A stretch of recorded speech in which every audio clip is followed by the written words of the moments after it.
तो भैया हमारे पावर स्टार पवन सिंह के बहुत ही जबरदस्त गाना आवा है, बहुत बढ़िया है। कौन कह रहा माँ की चूस चूस की ढाले की? भैया नमस्ते, का हाल है? ठीक।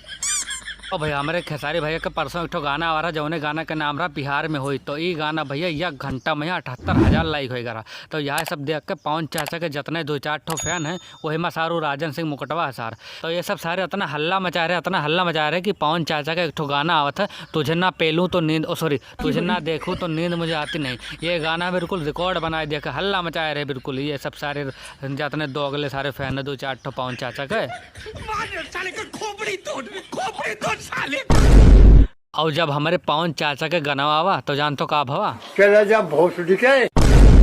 यहाँ ये गाना साथे भवा, तब जान तो का भवा हमारे पवन चाचा अपने गाना में ऐड लगवाई नहीं, तब जाए के व्यूज और लाइक बढ़ा है और गाने ट्रेंडिंग में आवा है। फिर हमारे पवन चाचा के जितने फैन रहे 2-4 ठो और राजन सिंह मुकुटवा सार, यही सब बेचारे रजाई में लुकाए के पहुड़ गए, जैसे लागत है कोनो गाड़ मार के पहुड़ा दी। सो यही मेरा हाल हो गए इनके। बड़ा हरामी हो बेटा। चाचा का ये गाना तुझे ना पेलूँ तो नींद, तुझे ना देखूँ तो नींद मुझे आती नहीं, ये गाना जान तो काहे नहीं इतना चला ऐड लगावे पर काहे कि ये महान हीरोइन के ढोड़ी दिखाई गई, लेकिन ढोड़ी में उंगली कर पवन सिंह का नहीं दिखावा गवा है। सबसे बड़ी दिक्कत ही है बस हमारे पवन चाचा के यहाँ दवाल के पीछे गटई सूंघत और चाटत दिखावा गया बस। भाई आज की वीडियो में इतना ही। वीडियो अच्छी लागो तो वीडियो कर दो लाइक और चैनल कर दो सब्सक्राइब। मिले थे अगली वीडियो में।